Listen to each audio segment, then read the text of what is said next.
Up, guys? It's your boy David, and I'm back on your screen. I hope you guys are doing great.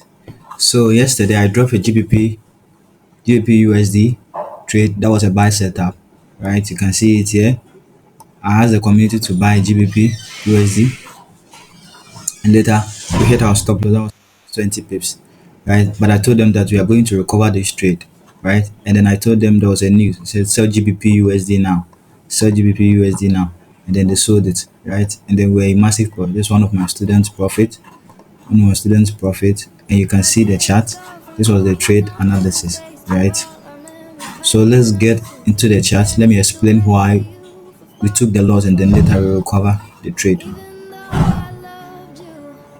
right? So this is GBP US. You can see British pound against dollar.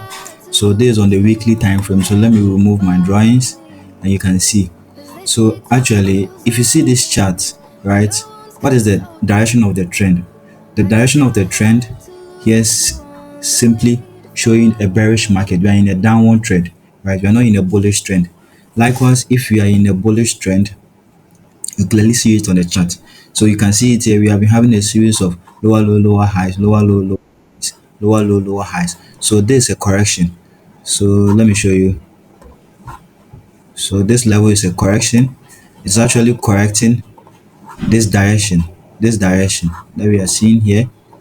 That's the downward direction, right? That is an impulse move and then correction. So as you can see, we shouldn't forget that we'll be looking for our trades in premium levels and then discount levels, right? But here we cannot take any trade, so we have to go on the lower time frame. That is, we have to come on the daily time frame, right, to confirm the direction of the trend. And then on the daily time frame, you can see that actually we are in a downtrend, right? You can see it from here, where previously we had this higher high, higher low, higher high, higher low, and then we had a break of structure, right? So this break of structure that occurred on a higher time frame signifies that there is a higher chance of the market going down. And you can see that our EMA is also correlating, which is also showing a downtrend, right? But then we shouldn't forget that we'll be taking our trade on major resistance level, major and then supply levels. So you can see from this level, we had a strong level here, right? Which is at a resistance level, which price fails to break above it for our time, right? Where we'll be doing our most of our analysis on, and then take our trade on lower time frame. So you can see that we have been having a series of lower low, lower high, lower low, lower high, lower low, lower high, lower low, lower high, lower low, lower high, lower low, lower high.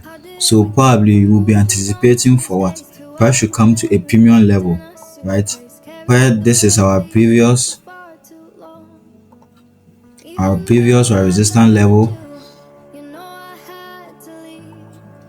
This one too was what our support level.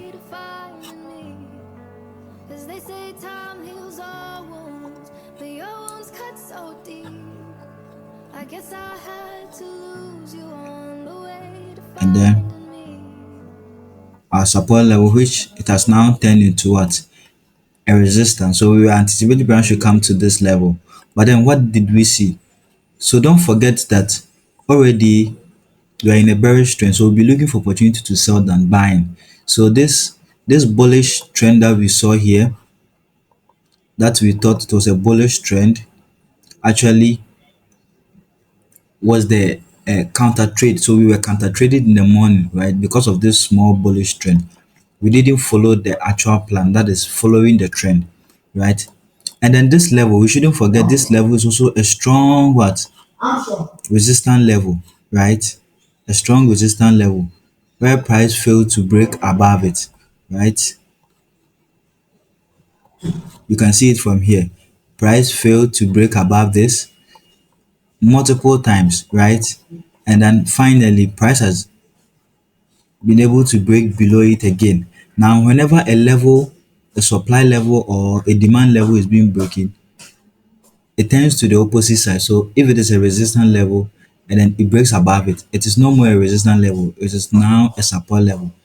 The same way, if it is a resistance level, a support level, and then price breaks through it, it is no more a support level, it is now a resistance level. So you can see here, this level is a strong one, which price really need to test for confirmation. So we realized that when price came to this level, right? We realized that when price came to it fails to break above it.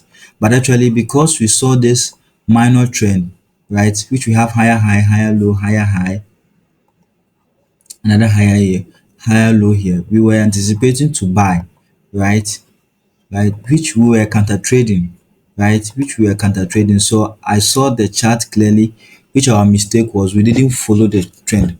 So earlier, later on, I said, you guys should wait. I'm going to drop a recovery trade, and then indeed we had a recovery trade. And you can see that this, since previously it was a support level, it is no more a support level, it is now a resistance level, which is a strong one too. So price fails to break above it, and you can see the formation of this candle. This one is what? Engulfing candle, this red candle which has engulfed the green candle. And then you can see this what? Inverse hammer. You can call it doji, or you can see, which is a sign that the bullish are no more present, right? So we were anticipating that for this level to be taken, but then we saw this engulfing bearish candle, and I told you guys that to sell, right? We were targeting this level first, which is our TP level. So I positioned it here, right? Our TP level is here, and then I told you guys to sell from this zone, right? So price is now what? Correcting itself, but then we are anticipating more so, and I asked you guys to place your stop loss here, right? And at the same time, we shouldn't forget that our trend line too is there. We can connect our trend line, that is at least two higher highs, right? So from this level to this level, and you can see that from what Habi has been saying, he said this level at a premium level where a resistance level is aligned with a trend line, that zone is called conjunction. Conjunction. So here is a conjunction level, you can see clearly. And then if you see the candles formation over there, you can see that yes, indeed, the market is ready to sell. And you can see from our EMA 51, which is an indicator, which I don't really use it, but then it serves as a confluence for us to know the trade that we are taking. And you see, so possibly we are looking for market to come to this level and then give us a formation of a strong rejection. If price fails to bounce back from here to this level, that is from this level to here, then probably price will break below this and then come and retest and give us a lower low. So stay tuned, guys. I'll be updating you guys on GBP USD. So